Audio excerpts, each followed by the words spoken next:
The banking Guru channel में आपका स्वागत है।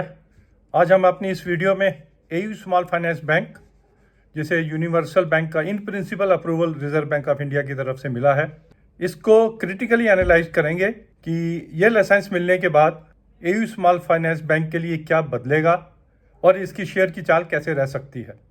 शेयर की चाल बाद में देखते हैं, पहले डिफरेंस देख लेते हैं कि एक स्मॉल फाइनेंस बैंक और एक यूनिवर्सल बैंक, इसमें फ़र्क क्या होता है। तभी हम एक प्रॉपरली इसको एनालाइज कर पाएंगे कि how big this news is और हमें क्या करना चाहिए। पहले क्राइटेरिया देखते हैं, उसके साथ साथ हम देखेंगे कि एयू स्मॉल फाइनेंस बैंक को कैसे कैसे उसके ऊपर रिएक्ट करना है। पहला क्राइटेरिया रहता है paid up capital. Small finance bank का पेड अप कैपिटल कम से कम 200 करोड़ होना चाहिए और यूनिवर्सल बैंक के लिए कम से कम जो पेड अप कैपिटल है वो 500 करोड़ होना चाहिए। एयू स्मॉल फाइनेंस बैंक का 744 करोड़ है। ये क्राइटेरिया उन्होंने फुलफिल कर लिया। सेकेंडली, नेटवर्थ जो है 1000 करोड़ से ऊपर होनी चाहिए। ये क्राइटेरिया भी AU small finance bank fulfil करता है। Then the gross NPA and net NPA. पिछले 2 साल में ग्रॉस एनपीए 3% से कम और नेट एनपीए 1% से कम होने चाहिए अपना यूनिवर्सल बैंक कैटेगरी में जाने के लिए। ये सब तो ठीक है। उसके बाद जो चेंजेस आती हैं, जैसे ब्रांचेस, स्मॉल फाइनेंस बैंक के लिए मिनिमम 25% ब्रांचेस जो है उनकी अनबैंक्ड रूरल एरिया में होनी चाहिए और ये ऐसा कोई क्राइटेरिया फॉर यूनिवर्सल बैंकों के लिए नहीं होता है। टियर 2 सिटीज में without any licence the universal bank can open the branches. That means AU small finance bank throughout India tier 2 cities में कभी भी ब्रांचेस खोल सकता है। It is a big opportunity. Branches खोलने से आपकी बिजनेस बढ़ती है, but at the same time we have to understand opening of branches also entail a cost. उस कास्ट को कवर करने के लिए आपको एक लेवल का बिजनेस चाहिए होता है विच टेक्स अबाउट 3 years।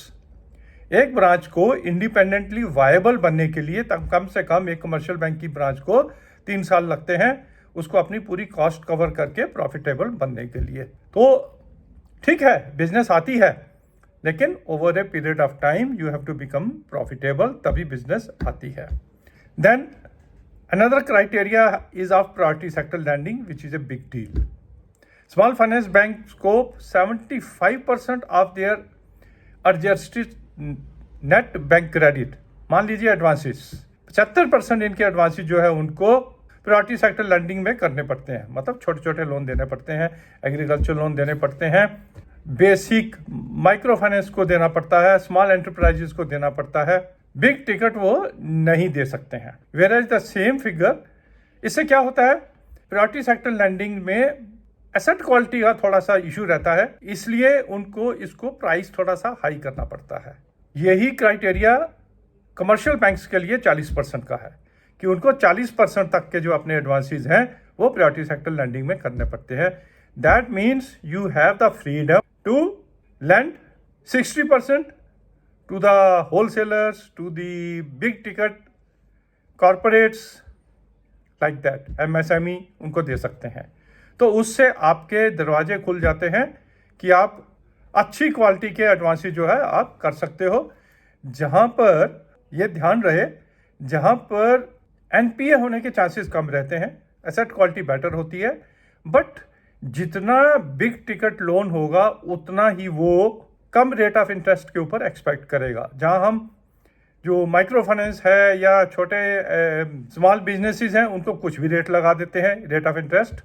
वहीं पर जो बिग टिकट होते हैं वो बार्गेनिंग करते हैं, काफ़ी कम्पिटिटिव रेट के ऊपर वो लोन्स लेना चाहते हैं। We have to understand that also. Again this is clear, big opportunity, but you have to be very competitive.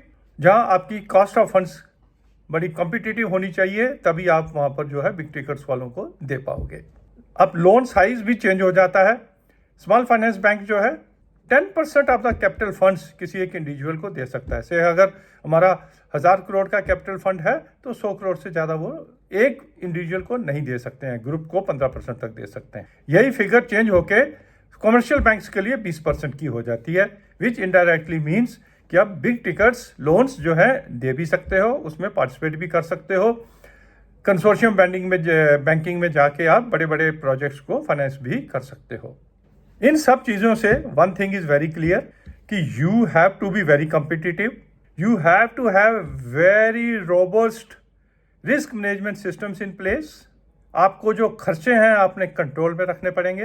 Then over a period of 3 years जहां जहां आप एक्सपेंशन करोगे वहां आप प्रॉफिटेबल हो जाओगे, सोच आपकी बड़ी हो जाएगी, जियोग्राफिकल एरिया आपका बड़ा हो जाएगा, आपके सिस्टम्स प्रोसीजर फुल प्रूफ होने चाहिए क्योंकि उनको कंट्रोल करने के लिए स्ट्रॉन्ग सिस्टम्स एंड प्रोसीजर्स चाहिए, अपॉर्चुनिटीज बढ़ जाएंगी। इन्हीं सब चीज़ों की वजह से हमने देखा है कि जो स्मॉल फाइनेंस बैंक्स रहते हैं वो प्राइस अर्निंग उनकी 10 या 10 से नीचे की रहती है। हालांकि एयू स्मॉल फाइनेंस बैंक जिसको ये लाइसेंस मिला है उसकी ऑलरेडी प्राइस अर्निंग जो है 25 से ऊपर चलती है, और वेयरएज HDFC प्राइवेट बैंक जो है उनकी प्राइस अर्निंग 19-20 के करीब चलती है, 18-19-20 की चलती है। That means higher PE market commercial banks private banks को देता है, लेकिन after a period of time उनकी एक्सपेंशन वायबल होने के बाद।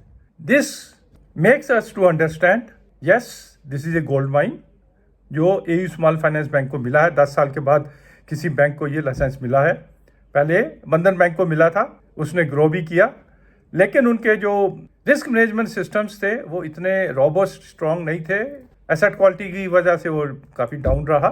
एयू स्मॉल फाइनेंस में हम शुरू से देख रहे हैं इनके जो रिस्क मैनेजमेंट सिस्टम्स हैं काफ़ी बेटर हैं, they have to stick to that. आज जो शेयर मॉर्निंग में सीधा 7-8% बढ़ा था, 800 रुपया उसने टच किया था, वो इमीडिएटली ये डिजर्व नहीं करता 750 का शेयर।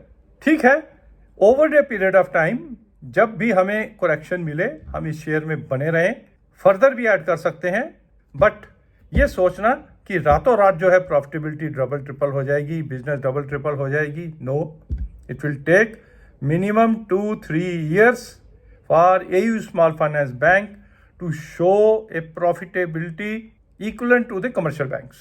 तो आज जो हुआ वो यही था कि by on rumour cell on news. जैसे ही न्यूज़ आई उस पर जो स्मार्ट इन्वेस्टर्स थे वो निकल गए और कुछ इन्वेस्टर्स उसमें फंस गए।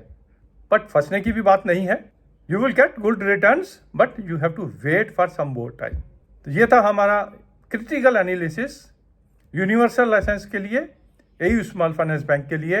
अच्छा बैंक, किसी भी करेक्शन पे आप ले सकते हैं। 750 is a reasonable rate for AU small finance bank. ये मार्केट में टैरिफ और ट्रम्प्स की वजह से जो भी हो रहा है उसमें जब कभी भी आपको करेक्शन मिले आप एयू स्मॉल फाइनेंस में लीजिए, लेकिन दौड़ दौड़ के उसको नहीं ग्रैब करने की कोशिश करनी है। Thank you for watching this video.